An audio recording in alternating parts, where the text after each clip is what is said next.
ಒಂದು ಒಳ್ಳೆಯ customer connection ಅಂದ್ರೆ ಏನು? ಅದನ್ನ ಕಟ್ಟುವುದು ಹೇಗೆ? ಎಲ್ಲದಕ್ಕೂ ಒಂದು ಸೀಕ್ರೆಟ್ ಇರುತ್ತಲ್ವಾ? ಇವತ್ತಿನ ಈ ವಿಶ್ಲೇಷಣೆಯಲ್ಲಿ ನಾವು ಆ ಸೀಕ್ರೆಟ್ ಏನು ಅಂತಾನೆ ನೋಡೋಣ. ವರ್ಲ್ಡ್ ಕ್ಲಾಸ್ ಸರ್ವಿಸ್ ಹಿಂದೆ ಇರೋ ಟೆಕ್ನಾಲಜಿ ಮತ್ತು ಪ್ರಾಸೆಸ್ ಬಗ್ಗೆ ತಿಳ್ಕೊಳ್ಳೋಣ. ನಮ್ಮ ಇವತ್ತಿನ ಪಯಣದಲ್ಲಿ 3 ಮುಖ್ಯ ಹಂತಗಳಿವೆ. ಮೊದಲನೇದಾಗಿ CRM ಅಂದ್ರೆ ಏನು ಅಂತ ಅರ್ಥ ಮಾಡ್ಕೊಳ್ಳೋಣ. ಇದನ್ನ ಕಸ್ಟಮರ್ ರಿಲೇಷನ್ಶಿಪ್ನ ಹೃದಯ ಅಂತಾನೆ ಹೇಳ್ಬೋದು. ಆಮೇಲೆ ಕಾಲ್ ಸೆಂಟರಲ್ಲಿ ದಿನ ಏನೆಲ್ಲ ನಡೆಯುತ್ತೆ ಅಂತ ನೋಡೋಣ.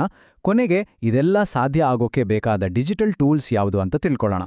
ಹಾಗಾದ್ರೆ ಶುರು ಮಾಡೋಣಲ್ವಾ?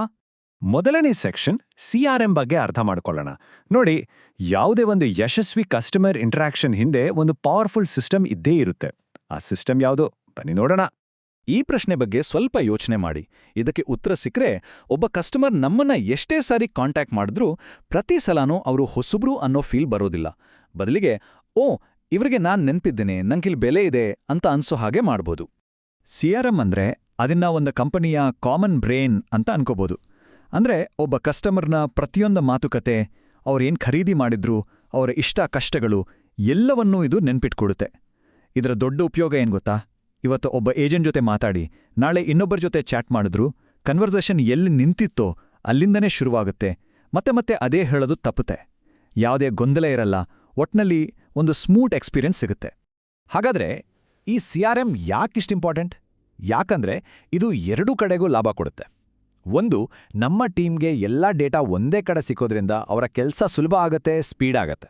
ಇನ್ನೊಂದು ಕಡೆ, ಕಸ್ಟಮರ್ಗೆ ಪರ್ಸನಲೈಸ್ಡ್ ಮಾತುಕತೆ ಸಿಕ್ಕೋದ್ರಿಂದ ಅವರಿಗೂ ನಂಗಿಲ್ಲಿ ವ್ಯಾಲ್ಯೂ ಇದೆ ಅಂತ ಅನ್ಸುತ್ತೆ. ಇದು ಪಕ್ಕಾ ಒಂದು ವಿನ್ ವಿನ್ ಸಿಚುಯೇಷನ್. ಸರಿ, ಈಗ ಎರಡನೇ ಸೆಕ್ಷನ್, ಕಾಲ್ ಸೆಂಟರ್ ಹೇಗೆ ಕೆಲಸ ಮಾಡುತ್ತೆ ಅಂತ ನೋಡೋಣ. ನಮ್ಮತ್ರ ಈಗ ಒಂದು ಸೆಂಟ್ರಲ್ ಸಿಸ್ಟಮ್ ಅಂದ್ರೆ CRM ಇದೆ ಅಂತ ಗೊತ್ತಾಯ್ತು.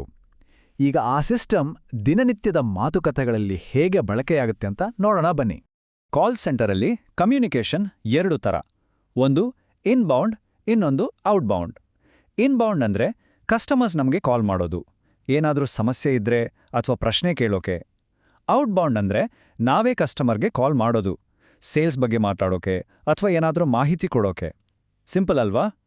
ಇಲ್ಲಿ ಒಂದು ಇಂಟ್ರೆಸ್ಟಿಂಗ್ ವಿಷಯ ಏನಂದ್ರೆ, ಕಾಲ್ ಸೆಂಟರ್ ಅನ್ನೋ ಪದನೇ ಸ್ವಲ್ಪ ಹಳೆದು. ಯಾಕಂದ್ರೆ ಇವತ್ತಿನ ದಿನಗಳಲ್ಲಿ ಬರೀ ಫೋನ್ ಕಾಲ್ಸ್ ಅಷ್ಟೇ ಅಲ್ಲ, email, live chat, social media message, ಹೀಗೆ ಬೇರೆ ಬೇರೆ ರೀತಿಯಲ್ಲೂ ಕೂಡ ಮಾತುಕತೆ ನಡೆಯುತ್ತೆ. ಇದನ್ನೆಲ್ಲ ಒಟ್ಟಿಗೆ ಮ್ಯಾನೇಜ್ ಮಾಡೋದೇ ಇವತ್ತಿನ ಮಾಡರ್ನ್ ಕಸ್ಟಮರ್ ಸರ್ವಿಸ್. ಒಂದು ಒಳ್ಳೆ ಔಟ್ಬೌಂಡ್ ಕಾಲ್ ಮಾಡೋಕೆ ಒಂದು ಪ್ರೋಸೆಸ್ ಇದೆ. ಗಮನಿಸಿ, ಇದು ಸುಮ್ಮನೆ ಫೋನ್ ನಂಬರ್ ಡಯಲ್ ಮಾಡೋದ್ರಿಂದ ಶುರುವಾಗಲ್ಲ. ಫಸ್ಟ್ ಸ್ಟೆಪ್ ತಯಾರಿ. ಅಂದ್ರೆ ಕಾಲ್ ಮಾಡೋಕೆ ಮುಂಚೆ CRM ಪ್ರೊಫೈಲ್ ಚೆಕ್ ಮಾಡಬೇಕು. ಆಮೇಲೆ ಕಾಲ್ ಮಾಡಿ ನಿಮ್ಮ ಪರಿಚಯ ಮಾಡಿಕೊಂಡು ವಿಷಯ ಮಾತಾಡಬೇಕು. ಕಾಲ್ ಮುಗಿದ್ಮೇಲೆ ಕೊನೆಯ ಮತ್ತು ಅತಿ ಮುಖ್ಯವಾದ ಸ್ಟೆಪ್ ಅಂದ್ರೆ ಲಾಗ್ ಮಾಡೋದು. ಅಂದ್ರೆ ಮಾತಾಡಿದ್ದೆಲ್ಲವನ್ನೂ CRM ಅಲ್ಲಿ ಅಪ್ಡೇಟ್ ಮಾಡಬೇಕು. ಈ ರೀತಿ ಮಾಡಿದ್ರೆ ಪ್ರತಿಯೊಂದು ಕಾಲ್ಗೊಂದು ಅರ್ಥ ಇರುತ್ತೆ. SLA ಅಂದ್ರೆ ಸರ್ವಿಸ್ ಲೆವೆಲ್ ಅಗ್ರಿಮೆಂಟ್. ಇದು ಕೇಳೋಕೆ ಟೆಕ್ನಿಕಲ್ ಪದ ಅನ್ಸಿದ್ರು ಇದು ಸಿಂಪ್ಲಿ ಒಂದು ಪ್ರಾಮಿಸ್. ಉದಾಹರಣೆಗೆ, ನಿಮ್ಮ ಇಮೇಲ್ಗೆ ನಾವು 24 ಗಂಟೆ ಒಳಗೆ ರಿಪ್ಲೈ ಮಾಡ್ತೀವಿ ಅಂತ ಹೇಳಿದ್ರೆ ಅದು ಒಂದು SLA. ಇದರಿಂದ ಕಸ್ಟಮರ್ಗೆ ಒಂದು ನಿರೀಕ್ಷೆ ಇರುತ್ತೆ ಮತ್ತು ನಮ್ಮ ಟೀಮ್ಗೂ ಒಂದು ಟಾರ್ಗೆಟ್ ಸಿಕ್ಕಿದ ಹಾಗೆ ಆಗುತ್ತೆ. ಎಲ್ರಿಗೂ ಒಂದು ಜವಾಬ್ದಾರಿ ಬರುತ್ತೆ. ಓಕೆ, ಈಗ 3ನೇ ಮತ್ತು ಕೊನೆಯ ಸೆಕ್ಷನ್ಗೆ ಬಂದಿದ್ದೇವೆ, ಡಿಜಿಟಲ್ ಟೂಲ್ ಕಿಟ್. ನಾವು ಥಿಯರಿ, ಪ್ರಾಸೆಸ್ ಎಲ್ಲ ಮಾತಾಡಿದ್ವಿ. ಈಗ ಇದೆಲ್ಲವನ್ನೂ ಪ್ರಾಕ್ಟಿಕಲ್ ಆಗಿ ಮಾಡೋಕೆ ಯಾವೆಲ್ಲ ಟೂಲ್ಸ್ ಬೇಕು ಅಂತ ನೋಡೋಣ. ಫಸ್ಟ್ ಬೇಸಿಕ್ಸ್ ಇಂದ ಶುರು ಮಾಡೋಣ. ಯಾವುದೇ ಆಫೀಸ್ ಕೆಲಸ ಅಂದ್ರೆ ಅಲ್ಲಿ 2 ಮುಖ್ಯ ಕೆಲಸಗಳು ಇದ್ದೇ ಇರುತ್ತೆ. ಒಂದು ಡೇಟಾ ಮ್ಯಾನೇಜ್ ಮಾಡೋದು, ಇನ್ನೊಂದು ಇನ್ಫಾರ್ಮೇಷನ್ ರೆಕಾರ್ಡ್ ಮಾಡೋದು. ಇದಕ್ಕೆ ಹೆಲ್ಪ್ ಆಗೋ ಮೈಕ್ರೋಸಾಫ್ಟ್ ಸೂಟ್ನ 2 ಪವರ್ಫುಲ್ ಟೂಲ್ಸ್ ಬಗ್ಗೆ ತಿಳ್ಕೊಳ್ಳೋಣ. ಮೈಕ್ರೋಸಾಫ್ಟ್ ಎಕ್ಸೆಲ್, ಇದನ್ನ ಕಿಂಗ್ ಆಫ್ ನಂಬರ್ಸ್ ಅಂತಾನೆ ಹೇಳಬಹುದು. ಕಾಲ್ ಸೆಂಟರಲ್ಲಿ ದಿನಕ್ಕೆ ಎಷ್ಟು ಕಾಲ್ ಬಂತು, ಒಂದು ಕಾಲ್ಗೆ ಕಸ್ಟಮರ್ ಎಷ್ಟು ಹೊತ್ತು ಕಾಯ್ಬೇಕಾಯ್ತು, ಕಸ್ಟಮರ್ ಸ್ಯಾಟಿಸ್ಫ್ಯಾಕ್ಷನ್ ಸ್ಕೋರ್ ಎಷ್ಟು, ಈ ತರಹದ ಎಲ್ಲ ಲೆಕ್ಕಾಚಾರಗಳನ್ನ ಟ್ರ್ಯಾಕ್ ಮಾಡೋಕ್ಕೆ ಎಕ್ಸೆಲ್ ಬೇಕೇ ಬೇಕು. ನಮ್ಮ ಪರ್ಫಾರ್ಮೆನ್ಸ್ ಅಳಿಯೋಕೆ ಇದು ತುಂಬಾನೇ ಸಹಾಯ ಮಾಡುತ್ತೆ. ನಂಬರ್ಸ್ಗೆ ಎಕ್ಸೆಲ್ ಇದ್ದಾಗೆ, ಪದಗಳಿಗೆ ಅಂದ್ರೆ ಟೆಕ್ಸ್ಟ್ಗೆ ಮೈಕ್ರೋಸಾಫ್ಟ್ ವರ್ಡ್ ಇದೆ. ಕಸ್ಟಮರ್ಗೆ ಫಾರ್ಮಲ್ ಆಗಿ ಲೆಟರ್ ಕಳಿಸ್ಬೇಕು, ಅಥವಾ ನಮ್ಮ ಆಫೀಸ್ಗೇನಾದರೂ ರಿಪೋರ್ಟ್ ರೆಡಿ ಮಾಡಬೇಕು, ಇಲ್ಲ ಹೊಸಬರಿಗೆ ಟ್ರೈನಿಂಗ್ ಗೈಡ್ ಮಾಡಬೇಕು, ಇದೆಲ್ಲದಕ್ಕೂ ವರ್ಡ್ ಬೇಕೇ ಬೇಕು. ಪ್ರೊಫೆಷನಲ್ ಆಗಿ ಕಮ್ಯುನಿಕೇಟ್ ಮಾಡೋಕೆ ಇದೊಂದು ಫೌಂಡೇಶನ್ ಇದ್ದಾಗೆ. ಸರಿ, ಮೈಕ್ರೋಸಾಫ್ಟ್ ಆಯಿತು. ಈಗ ಟೀಮ್ ಜೊತೆ ರಿಯಲ್ ಟೈಮ್ನಲ್ಲಿ ಕೆಲಸ ಮಾಡೋಕೆ ಮತ್ತು ಮಾಹಿತಿ ಕಲೆಕ್ಟ್ ಮಾಡೋಕೆ ಇರೋ ಗೂಗಲ್ ವರ್ಕ್ಸ್ಪೇಸ್ ಟೂಲ್ಸ್ ಬಗ್ಗೆ ನೋಡೋಣ.